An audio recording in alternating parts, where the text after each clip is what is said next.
빈 인생으로 채워 노래하다. 텅 빈 인생으로 채워 노래하다. 룻기는요, 참 시작이 슬프게 시작합니다. 참으로 처참하게 시작하지요. 하지만 그 끝은 위대한 서광으로 빛나면서 끝나는 게 룻기입니다. 히브리 문학에 아주 백미라고 불리우는 것이 이 룻기라는 작품, 성경이지요. 룻기는 기근이 찾아와서 먹을 것을 구하러 간 베들레헴 한 가정의 이야기입니다. 그들이 얼마나 심각하게 몰락하고 처참한 상황에 이르렀는지를 보여주는 성경입니다. 이러한 룻기의 역사적인 배경은 룻기 1장 1절에 잘 나타나 있습니다. 우리 1장 1절 같이 한번 보도록 하겠습니다. 시작. 사사들이 치리하던 때에 그 땅에 흉년이 드니라. 아멘. 아시는 것처럼 인간 사사들은 세워졌지만 그 이스라엘 땅을 가나안 땅을 잘 통치하지 못했습니다. 게다가 그 땅에 흉년이 들었다, 이 말은 1차적으로는 실제적으로 기근이 온 것을 얘기하지만 영적인 측면으로 볼 때도 정말 흉년이 든 것처럼 하나님을 찾지 못하고 하나님을 만나지 못하는 그런 상황을 잘 보여준다고 하겠습니다. 이렇게 흉년과 기근이 들자 한 가정이 결심을 합니다. 하나님 주신 약속의 땅을 떠나 이방 땅, 모압 땅으로 가기로 한 것이지요. 이민을 간 것입니다. 그러나 이민 간 그 땅에 도착해서 얼마 되지 않아 아버지 가장이 죽어버립니다. 언제인지 정확히 알지는 못하지만 아마도 많은 고생을 했을 것입니다. 이민 간 나라에서 가장으로서 어린 두 아들과 아내를 돌보고 건사하는 것이 쉽지 않았던 모양입니다. 그래서 결국 아버지가, 가장이 세상을 떠납니다. 아버지가 떠난 그때에 그 남겨진 아이들은 나이가 많지 않았던 것으로 보입니다. 왜냐하면 그 두 아들들이 언제 결혼을 하냐면 아버지가 돌아가신 다음에나 결혼을 합니다. 따라서 이민을 갈 때는 그 두 아들들이 아직 어렸을 때인 것으로 보이지요. 청소년기 시절이거나 그보다 더 어린 소년기 시절이었을 것입니다. 아무튼 이 아버지가 돌아가신 다음에 남겨진 어머니 나오미는 이 남겨진 두 아들들을 결혼을 시키기로 결정합니다. 1장 3절과 4절을 좀 보겠습니다. 시작. 나오미의 남편 엘리멜렉이 죽고 나오미와 그의 두 아들이 남았으며 그들은 모압 여자 중에서 그들의 아내를 맞이하였는데 하나의 이름은 오르바요 하나의 이름은 룻이더라. 아멘. 남편의 죽음 이후에 두 아들들을 결혼시키고 그 나오미는 아들들이 결혼해서 가정을 이룬 것을 보고 잠시나마 마음을 달랬을 것입니다. 어느덧 그들의 가정 이름을 보며 보상받는 듯 하다고 느꼈을 것입니다. 그렇게 10년쯤 지났습니다. 근데 이게 웬일입니까? 큰 아들 말론이 죽어버리고 둘째 아들 기런도 죽어버립니다. 우리 1장 4절과 5절을 보겠습니다. 그들은 모압 여자 중에서 그들의 아내를 맞이하였는데 하나의 이름은 오르바요 하나의 이름은 룻이라. 그들이 거기에 거주한지, 그들이 누굽니까? 새로운 가정을 이룬 말론과 기런과 그 두 며느리들이 함께 그들이 거주한지 얼마 후에 10년쯤에 말론 기런이 두 사람 다 죽고 그 여인은 나오미죠. 두 아들과 남편의 뒤에, 떠나버린 저들 뒤에 남았다라는 것입니다. 잘 보시면 결혼한 지 10년쯤 되자 두 아들들이 죽었어요. 여러분, 두 아들들이 세상을 떠나는 것 슬픈 일이지요. 그런데 더 슬픈 게 뭔지 아십니까? 결혼해서 10년이 지난 이 두 가정에 자녀가 없이 떠났다는 것이 더 슬퍼지게 합니다. 나중에 며느리 오르바하고 룻이 행동하는 것들을 보면 그들에게 어떠한 자식들도, 딸린 자식들도 없다는 것을 알 수가 있지요. 그러니 남편 잃고 두 아들들 잃고 결혼한 지 10년이 되어도 자식 하나 남기지 못하고 떠나버린 그 모든 아들들의 가정들을 보며 나오미 마음이 말이 아니었을 것입니다. 여러분, 룻기는요, 이처럼 출애굽기, 레위기, 민수기, 신명기, 여호수아를 지나서 약속의 땅에 들어왔고 그 하나님 주신다는 복이 있다는 그 땅에 들어와 살지만 하나님을 떠난 사사시대 인생들의 비참함이 무엇인지를 잘 보여주는 것으로 그 출발이 기록되어 있습니다. 가장이 죽고 두 아들들이 죽고 결혼한 지 10년이 지나도 어느 후대를 이을 자손조차 없는 끝이 뻔하게 보여지는 그 가정의 모습을 마치 대변하듯이 보여주는 것이 룻기입니다. 사랑하는 여러분, 한참 기근이 심했던 그 베들레헴, 유다, 에브란, 그곳에서 출생했던 나오미의 두 아들인 말론과 기럇, 그들은 태어날 때부터 건강하지 못했던 것으로 보입니다. 아마도 참 힘든 상태에서 떠나기를 결정했던 것처럼 그들이 태어났을 때도 참 상황이 좋지 않았던 것으로 보인다는 것이죠. 우리 큰아들 말론, 이 말론이라는 이름은요, 히브리어 말라라는 단어에서 나왔어요. 이 말라라는 단어가 무슨 뜻이냐면 약하다, 아프다라는 뜻을 갖고 있습니다. 이 기론이라는 둘째 아들 이름도 히브리어 카라흐라고 해서 허약한, 깨지기 쉬운 이런 뜻을 갖고 있습니다. 당시에는 영아 사망률이 매우 높았습니다. 그래서 애가 태어나도 당장에 이름을 지어주질 않아요. 어느 정도 큰 다음에 어릴 적 아이의 특징을 잡아서 그 아이 이름을 지어주는 것이 일반적이었습니다. 따라서 아이들의 이름을 병약하다, 허약하다 라고 이름을 졌다라면 아마 그들의 어린 시절이 먹을 것이 넉넉지 못하 매우 힘들게 건강하지 못하게 자랐던 것으로 보여진다라는 것이죠. 이런 관점에서 말론과 기론의 아버지와 어머니는 훨씬 좋은 환경에서 태어났다는 것을 알 수가 있죠. 그 아버지 이름이 무엇이었습니까? 아까 엘리멜렉이죠. 이 엘리, 나의 하나님이란 뜻이죠. 엘리 엘리 라마 사박다니 했죠. 예수님이 십자가에서 나의 하나님, 나의 하나님. 멜렉, 이거 왕, 킹이라는 뜻입니다. 그래서 엘리멜렉이라는 뜻은 나의 하나님은 왕이십니다. 보통 히브리어의 비동사를 생략하는 경향이 많습니다. 그래서 나의 하나님은 왕이시다. 그 당시에 자녀를 낳고 그의 부모님이 신앙 고백으로 지을 수 있었던, 하나님을 신뢰하거나 믿었던 것이 보여지는 그런 아들의 이름이었죠. 그 엄마의, 그 아내인 나오미의 이름은 무엇이냐면 히브리어로 노암이라는 것에서 나온 이름인데 이게 기쁜, 즐거운, 사랑스러운 이런 뜻입니다. 그래서 나오미 이러면 나의 사랑 혹은 나의 즐거운 이런 뜻입니다. 아마도 유다 베들레헴에 기근과 흉년이 오기 전에 태어났던 것을 참 보여주는 그런 이름인 것으로 보이죠. 하지만 지금은 그렇지 못합니다. 나의 하나님은 왕이다 라는 이 신앙 고백인 가장이 세상을 떠났습니다.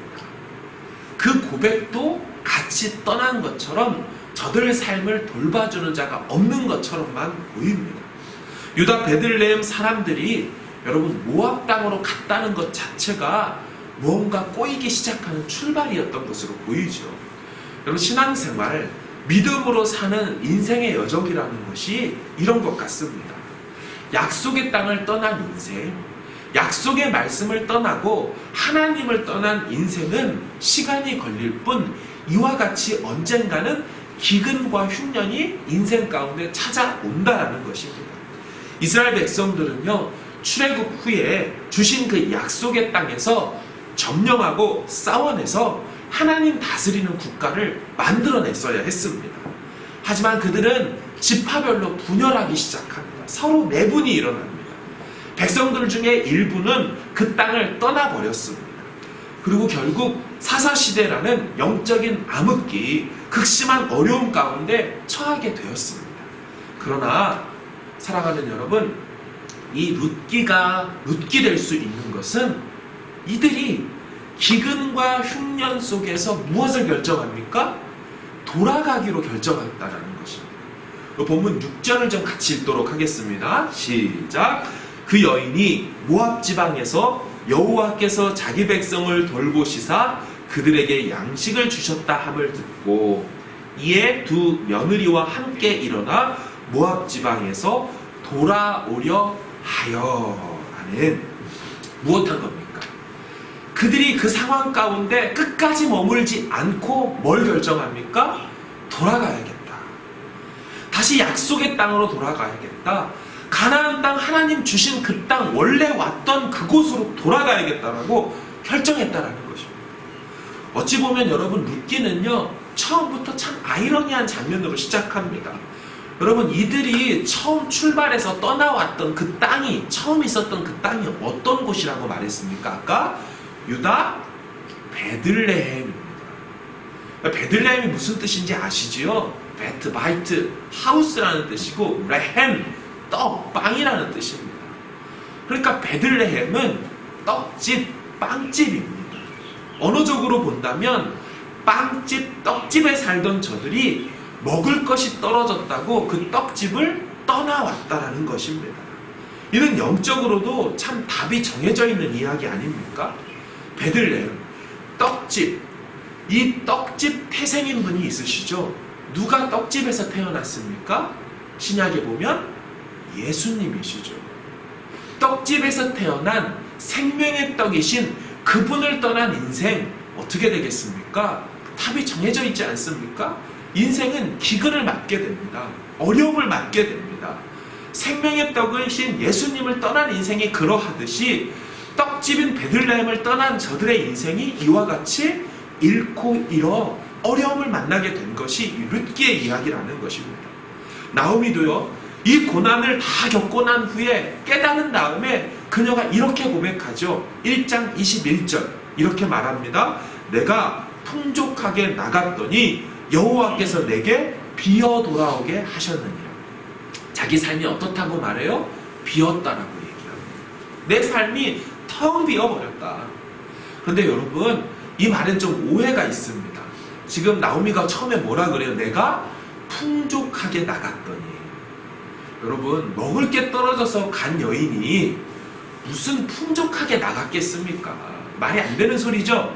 그런데 아마 지금의 상황, 완전히 비어버린 상황과 비교해 볼 때 그때는 그래도 먹을 게 있습니다. 그때는 그나마 나았다라는 그런 말을 했던 것으로 보입니다.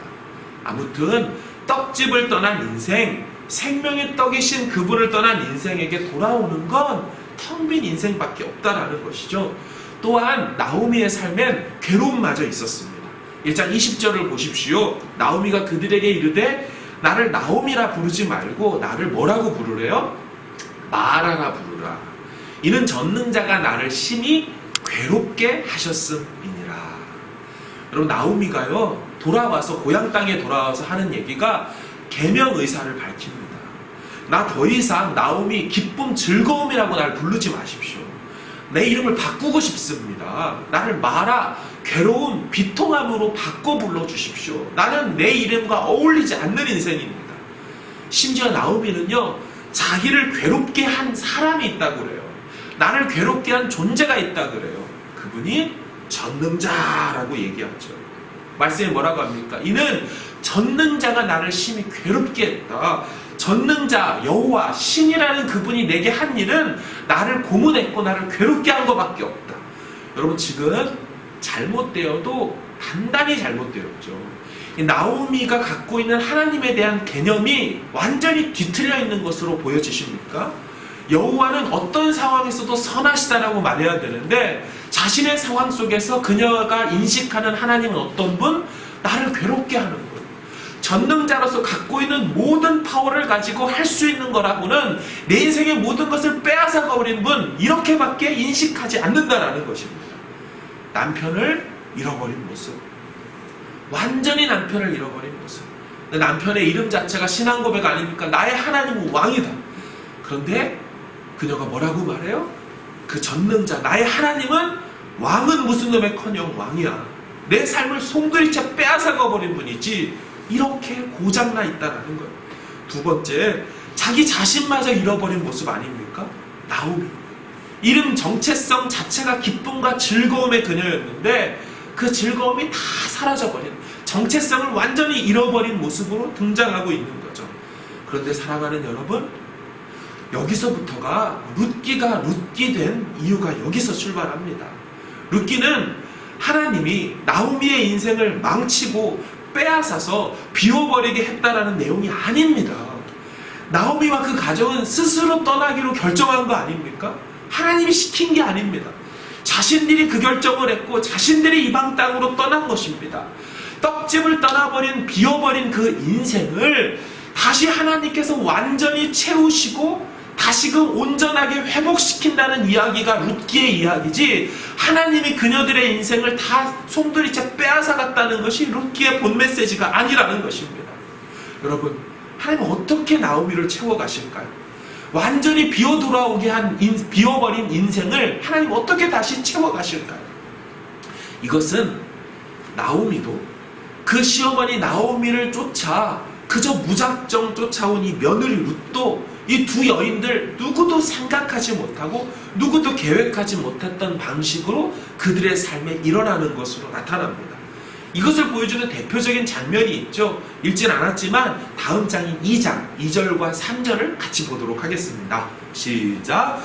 모압 여인 룻이 나오미에게 이르되 원하건대 내가 밭으로 가서 내가 누구에게 은혜를 입으면 그를 따라서 이삭을 줍겠나이다 하니 나오미가 그에게 이르되 내 따라 갈지어다 하매 룻이 가서 베는 자를 따라 밭에서 이삭을 줍는데 우연히 엘리멜렉의 친족 보아스에게 속한 밭에 이르렀더라. 아멘.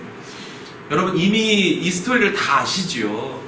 베들레헴 고향 땅으로 돌아온 저들은 이삭이라도 줍고자 하여서 일단 무작정 밭으로 나갑니다.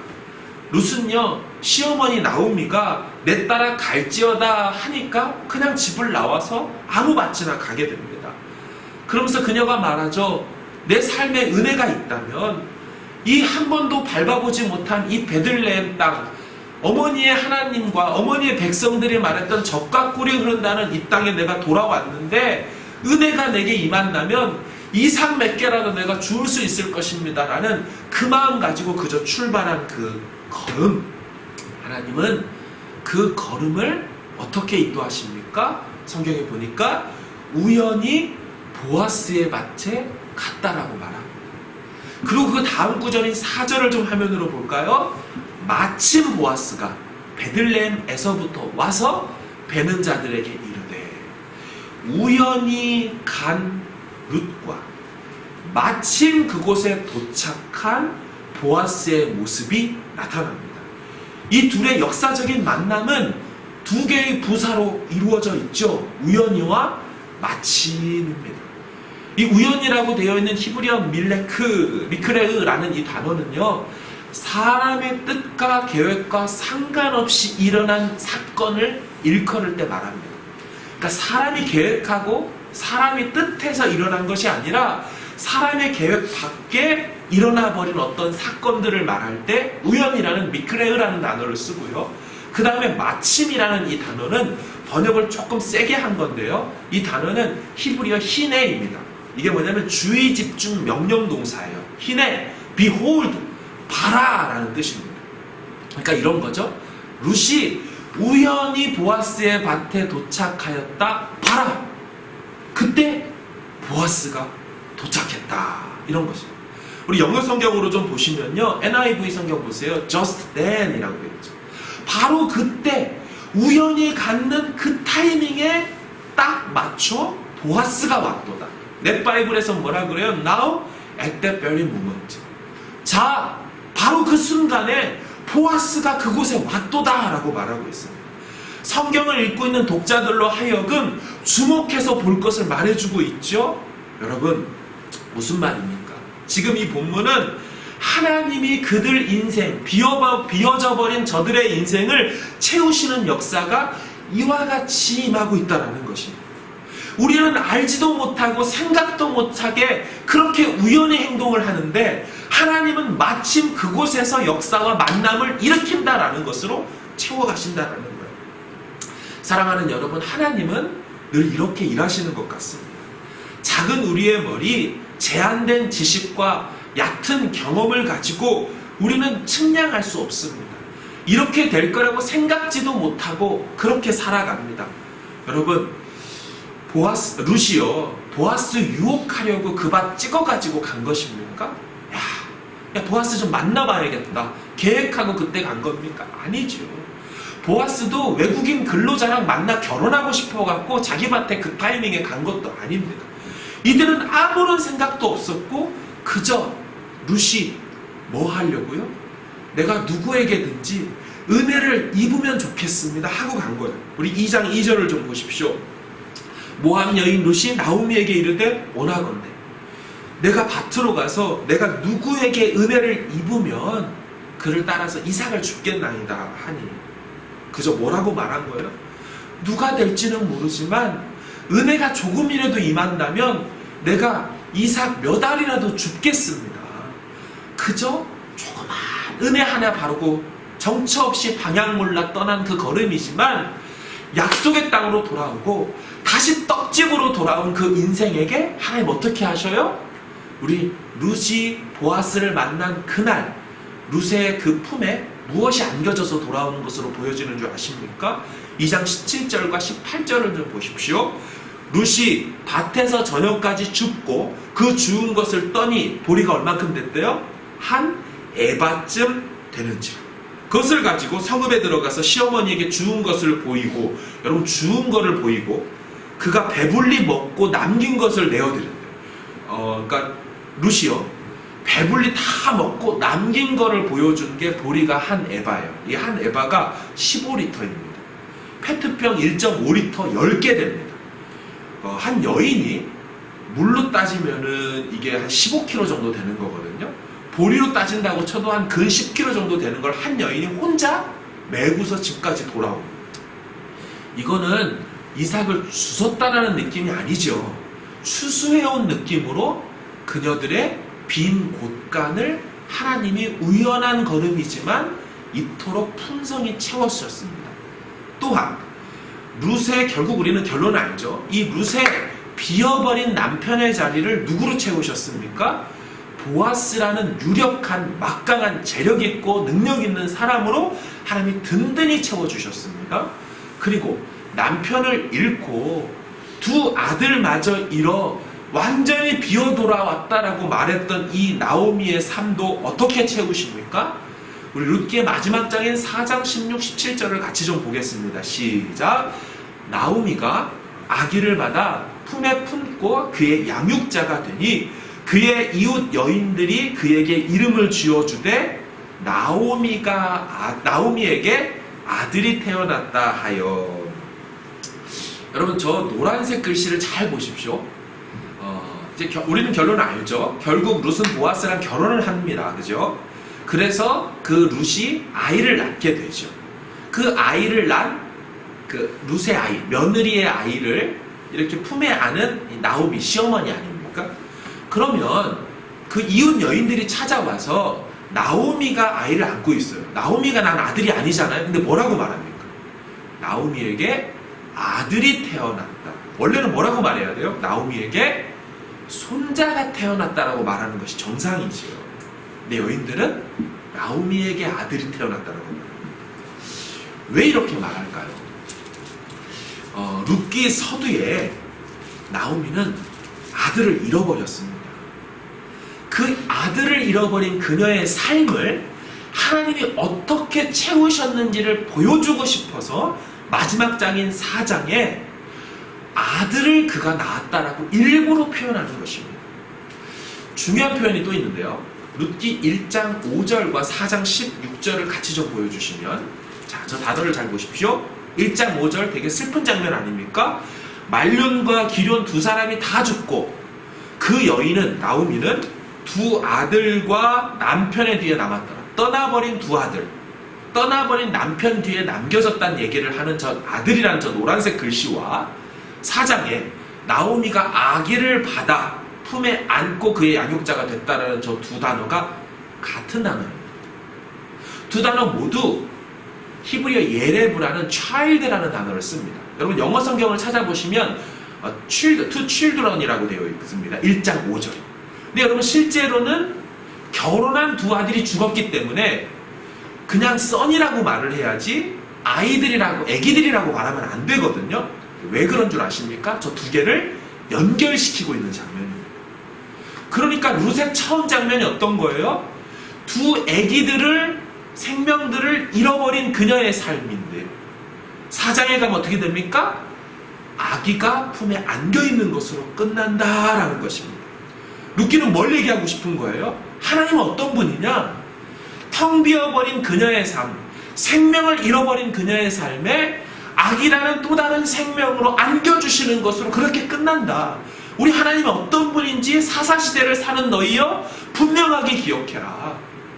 흉년이 들어버리고 하나님을 잃어버리고 갈 바를 모르고 먹을 것이 없어 바닥을 치는 그 인생들에게 룻기는 무엇을 말하는 것입니까? 그 생명을 다시 품에 안겨준다. 비어버린 그 인생 가운데 하나님이 풍성하고도 넉넉하게 채워주신다. 그걸 1장과 4장을 기가 막히게 단어로 연결하면서 말하고 있는 것이죠. 또한 우리 4장 15절을 보기를 원합니다. 그 베들레헴 여인들이 그 아기를 안고 있는 나오미에게 뭐라고 얘기하는 줄 아십니까? 4장 15절입니다. 시작. 이는 내 생명의 회복자이며 내 노년의 봉양자라. 곧 너를 사랑하며 7 아들보다 귀한 내 며느리가 낳은 자로다 하니라. 자, 노란색 글씨가 문구가 2개가 있는데 밑에 거를 볼게요. 히터 좀 꺼주세요. 7 아들보다 귀한 내 며느리라고 되어 있습니다. 여러분 당시는 남아 선호 사상이 아주 강했습니다. 게다가 남자 중심이죠. 아시잖아요? 여자는 숫자를 세지도 않았단 말이에요.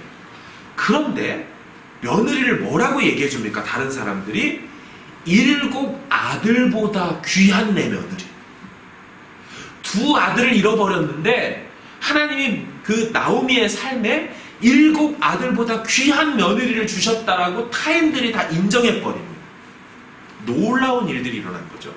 이게 끝이 아닙니다. 품에 안은 그 아기를 뭐라고 말합니까? 노란색 글씨 보면 이는 내 생명의 회복자이며, 이 표현이 중요한데요. 직역하면 이런 내용입니다. 이는 내 생명을 돌아오게 하는 자임. 회복이라는 단어가 우리 한자말로 번역해서 저렇지 원래 풀었으면 너의 생명을 돌아오게 하는 자다라는 말입니다. 히브리어 슈브라고 해서 고백, 턴백이라는 뜻을 갖고 있는 단어를 쓰고 있어요. 여러분 이 생명을 돌아오게 하다는 이 단어를 쓴 것이 매우 중요하죠. 왜냐하면 지금 4장 15절의 이 장면은 룻기 1장의 어떤 장면을 떠올리게 하는 단어를 쓰고 있거든요. 그게 1장 21절인데 화면으로 보겠습니다. 시작. 나오미가 말해요. 내가 풍족하게 나갔더니 여호와께서 내게 비어 돌아오게 하셨느니라. 여호와께서 나를 징벌했고 전능자가 나를 괴롭게 하셨거늘 너희가 어찌 나를 나오미라 부르느냐 하니라. 여러분 잘 보십시오. 모든 것을 잃고 남편 잃고 2 아들 생명 잃고 완전히 비어버린 삶이라고 울고 있는 그녀에게 하나님이 비어 돌아오게 했다라고 했던 그녀에게 어떻게 하십니까? 그 생명을 다시 돌아오게 만들어주는 것으로 룻기가 끝나고 있다는 것입니다. 생명이 떠나버렸던 그녀의 인생에 그 생명을 돌아오게 하는 손자, 다시 말하면 그 아들 오벳을 선물로 주시는 것이죠. 그리고 자기 자신 보고 처음에 뭐라 그랬어요? 나를 나오미라고 부르지 말라고 했던 그 잃어버린 정체성도 어떻게 합니까? 손주를 품에 안고 생명을 품에 안고 사람들이 기뻐 찬송하라고 얘기하면서 그녀의 삶에 기쁨이 다시 차는, 다시 말하면 잃어버린 정체성이 다시금 찾아지는 삶이 다시 돌아오는 그 모습으로 끝나고 있다는 것입니다. 보아스라는 든든한 사위가 생겼습니다. 7 아들보다 더 귀한 며느리가 곁에 있습니다. 생명으로 돌아오게 하는 자, 손자 오벳이 태어났습니다. 여러분 이 오벳이라는 이름의 뜻이요 종 혹은 예배자, 워시퍼라는 뜻을 갖고 있습니다. 아시는 것처럼 이 오벳의 손자가 누구예요? 진정한 예배자로 불렸던 다윗 아닙니까? 예배하게 될 것, 이스라엘 백성들이 다시금 잃어버린 그 하나님께로 나아가게 될 것을 상징처럼 보여주는 손자 예배자 오벳을 품에 안게 되었다는 것입니다. 여러분, 룻기는 텅 비어진 인생을 신실하신 하나님께서 어떻게 다시 채워가시는지를 잘 보여주는 성경입니다. 저들의 텅 빈 곳간을 채우시는 하나님, 저들의 텅 빈 마음과 가슴을 채우시는 하나님, 그 텅 빈 생명을 다시금 희망찬 생명으로 채워가시는 하나님의 이야기가 담겨있는 이야기입니다. 룻기는요, 서막에 1장 1절에서 5절 5구절이요, 히브리 단어 71개의 단어로 구성되면서 주제가 텅 빈입니다. 다 비워지고 잃어버리고 거덜나버리고 바닥을 친 것으로 주제어가 텅 빈이에요. 그게 1장 1에서 5절 5구절의 71개 단어인데, 룻기 4장 13절에서 17절 마지막을 보면 똑같이 5구절에 71개 단어가 똑같이 쓰여요. 그리고 그 주제는 채움입니다. 텅 빈과 채움이 같은 수의 단어로 정확하게 맨 처음과 끝에 장식시켜서 결국 텅 비어버린 인생을 하나님이 어떻게 채우시는지를 보여주는 성경이 룻기의 메시지라는 것입니다. 의도적인 문학적 장치로 진정한 왕이 사라진 사사시대를 살아가는 그 인생들에게 여전히 여호와가 너희들의 하나님이다. 여전히 하나님은 자기 백성들을 기억하시고 돌보신다. 비어진 너희들의 인생을 채울 자는 가나안의 바알과 아세라 그런 이방신들이 아니고 모압 땅의 그무스 신이 너희를 채워주는 것이 아니라 여호와 하나님이 너희들의 텅 비어버린 인생을 다시 채우실 수 있는 분이니 그분께로 뭐해라? 돌아와라. 그분께로 와서 은혜를 구해봐라. 너희들은 이삭 따위나 죽을 거라고 기워하겠지만 하나님은 너희들의 인생에 곳간을 채우실 것이고 잃어버린 생명으로 충만케 하실 것이다. 그게 증명되어지고 여실히 나타나는 장면, 그게 바로 룻기의 메시지라는 것입니다. 사랑하는 여러분, 룻기는요, 구약의 그 흔한 기적의 사건 하나 기록되어 있지 않습니다. 잘 보세요. 놀라운 기적 이야기가 하나도 없습니다. 룻기는 하나님이 직접 말씀하시는 장면도 단 한 번도 나타나 있지 않습니다. 하지만 어느 성경 이상으로 자기 백성을 채우시는 하나님, 어느 성경 못지않게 하나님 섭리의 백미를 보여주죠. 하나님은 얼마나 신실하신지를 기적의 사건 하나도 없지만, 하나님 직접 그들 인생 가운데 말씀해주는 것도 없지만, 하나님은 여전히 숨어서 부지 중에 그들 삶을 채워가셨습니다. 여러분, 이게 딱 우리네 인생 아닙니까? 딱 우리네 인생? 우리 삶에 대단한 기적이 있습니까? 여러분 삶에 막 병이 나아지고 어디서 하늘에서 막 뚝뚝 뭐가 떨어지고 확 열려지는 일들이 있습니까? 우리 그렇지 않아요. 우리 삶에 대단하다는 그 기적 보여지질 않습니다. 하나님께서 막 귀를 여시고 환상을 보여주는 일들이 날마다 있습니까? 예배마다 일어납니까? 그런 기적도 우리 삶에 없습니다. 직접 들려지는 음성도 없고 보여주는 역사도 없지만 하나님은 어떻게 하십니까? 예, 맞습니다. 룻기의 인생 스토리처럼 우리 삶을 하나하나 채워가십니다. 우리는 모르고 그렇게 한 걸음 우연히 걷지만 하나님은 한 걸음 한 걸음 섭리하셔서 하필 그곳 보아스 땅에, 보아스 밭에 이르게 하시고 보아스를 예비하셔서 그곳에서 만나게 하셔서 그들 안에 사랑을 이루어가시고 그들의 삶을 하나하나 채워가시는 분이 하나님의 섭리, 하나님의 역사하심이죠. 자기 백성들은 신실하지 않았어요. 그들은 약속의 땅을 떠나는 것을 너무 쉽게 생각했어요. 자기 백성들은 한다는 말이 자신들이 결정해서 일어난 그 잘못된 그 상황 속에서도 한다는 말이 뭐예요? 전능자라고 있는 분이 나를 괴롭게 했을 뿐이라고 하지 말아야 될 말만 해요. 그리고 신실하지도 않았어요.